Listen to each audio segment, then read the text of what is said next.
A routine traffic stop takes a dark turn when a racist cop targets a black woman, unaware she's a billionaire ready to fight back. The shocking truth and a bold witness will spark a battle for justice you won't forget. Subscribe and tell us where you're watching from. It was a sunny afternoon in Atlanta, Georgia. The streets buzzed with life as people went about their day. Among the crowd, a sleek, matte black luxury SUV stood out, parked near a high-end boutique. Inside the vehicle sat Monica Blake, a striking woman in her mid-30s, scrolling through her phone. Her emerald green designer dress and diamond bracelet gleamed in the sunlight.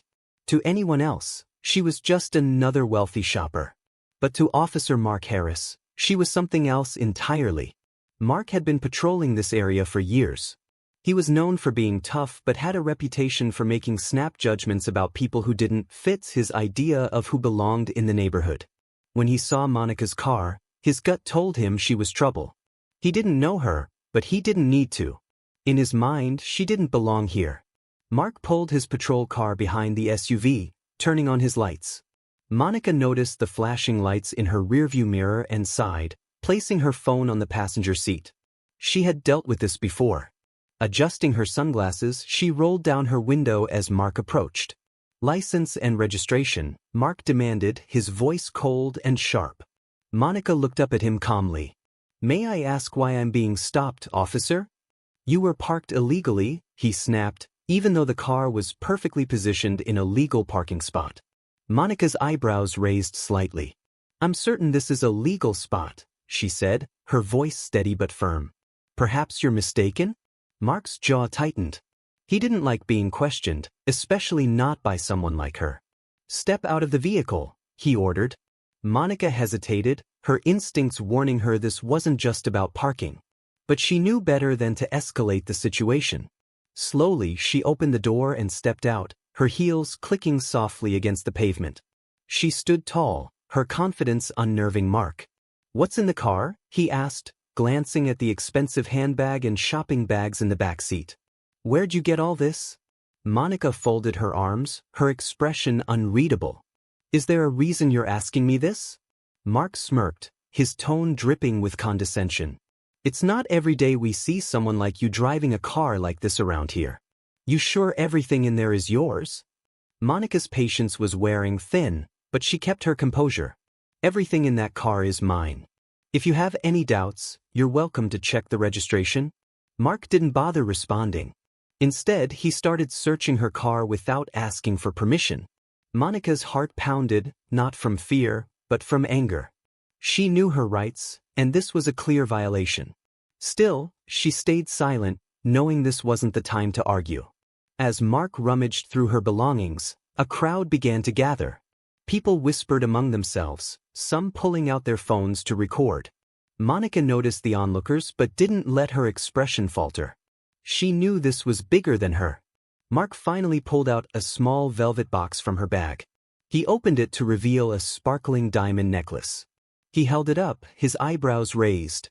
"Care to explain this?" Monica's lips tightened. "That's a gift I purchased earlier today. The receipt is in the bag." Mark didn't check. Instead, he smirked. "Looks a little too fancy for someone like you." The crowd murmured louder, their unease growing. A woman in the crowd, dressed in casual jeans and a hoodie, stepped forward. Her name was Sarah, and she had been watching the entire encounter. She couldn't stay silent anymore. "Officer, is there a problem here?" Sarah asked, her voice firm. Mark shot her a glare. "This doesn't concern you. Step back." Sarah didn't move. "Actually, it does. I've been standing here long enough to see that you're harassing this woman for no reason." Mark's face turned red, but before he could respond, Monica finally spoke. Her voice was calm but carried an unmistakable edge. "Officer, you've crossed every line. You've violated my rights, profiled me, and now you're trying to humiliate me in public. But you have no idea who you're dealing with?" Mark scoffed. "Oh, really? And who exactly am I dealing with?" Monica took a step closer, her gaze piercing. "Monica Blake, CEO of Blake Enterprises, and the owner of the largest private real estate firm in the Southeast." Mark froze, the color draining from his face. He had heard the name before but never imagined it belonged to the woman standing in front of him. Before he could respond, Sarah spoke up again, her phone held high. "I'm recording all of this. And trust me, the world's going to see how you treat people."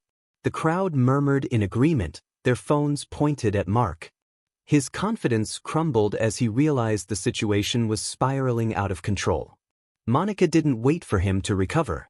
She turned to the crowd, her voice steady and commanding. "This isn't just about me. This is about every person who's been treated unfairly because of someone else's prejudice. Let's make sure this doesn't happen again." The crowd erupted in applause, their support washing over Monica like a wave. Mark stood frozen, his career flashing before his eyes. As Monica stepped back into her car, Sarah called out, "We've got your back, Ms. Blake." Monica smiled, her resolve stronger than ever. This wasn't the end, it was just the beginning. The video Sarah recorded spread like wildfire. Within hours, it was all over social media, sparking outrage. The hashtag Justice for Monica trended nationwide. People from all walks of life shared their own stories of profiling and injustice, fueling a movement Monica hadn't anticipated but fully embraced. Monica, however, wasn't content with just public sympathy. She knew real change required action. The next morning, she walked into her office, a towering glass building in downtown Atlanta, with a plan already forming in her mind.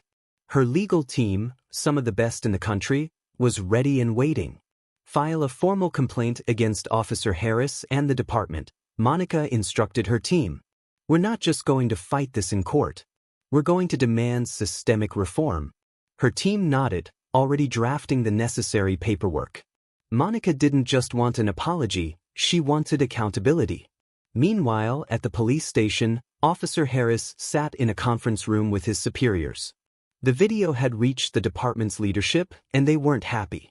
Chief Daniels, a stern man with decades of experience, leaned forward in his chair, his tone sharp. "Do you have any idea what you've done, Harris?" he asked. "This isn't just a PR nightmare. This is a lawsuit waiting to happen." Mark shifted uncomfortably in his seat. "I was just doing my job, Chief." "No," Daniels shot back. "You let your bias get in the way of your duty. And now we're all paying for it." By the end of the meeting, Mark was placed on administrative leave pending an internal investigation. But for Monica, this wasn't enough. She wanted to ensure this never happened to anyone else again. A week later, Monica held a press conference outside her office. The media swarmed, cameras flashing as she stepped up to the podium. Dressed in a crisp white suit, she exuded power and confidence. "Thank you all for being here," she began. "What happened to me was not an isolated incident. It's a symptom of a much larger problem, one that affects millions of people every day. But we're not here to just talk about the problem. We're here to demand solutions." Monica outlined her demands: mandatory bias training for all officers, an independent review board to handle complaints, and stricter accountability measures for misconduct. Her speech was met with applause, her words resonating with people across the country. But the fight was far from over. Behind the scenes, Monica's legal team worked tirelessly, gathering evidence and building a case against the department. They uncovered a troubling pattern of profiling and misconduct, exposing the department's failure to address systemic issues. As the case gained traction, more people came forward, sharing their own experiences with Officer Harris and others like him.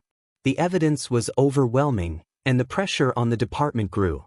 Mark, now isolated and disgraced, watched the events unfold from his home. He couldn't escape the headlines or the backlash. His arrogance had cost him everything: his reputation, his career, and the trust of the community he was supposed to serve. Months later, the case went to court. Monica sat in the front row, her presence commanding respect. The courtroom was packed, the air thick with anticipation. One by one, witnesses testified, painting a damning picture of the department's failures. When it was Monica's turn to speak, she stood confidently, addressing the judge and jury. "This case isn't just about me," she said. "It's about the countless others who have been silenced, ignored, and mistreated. It's about holding those in power accountable and ensuring that justice is more than just a word." Her testimony was powerful, her words cutting through the courtroom like a blade.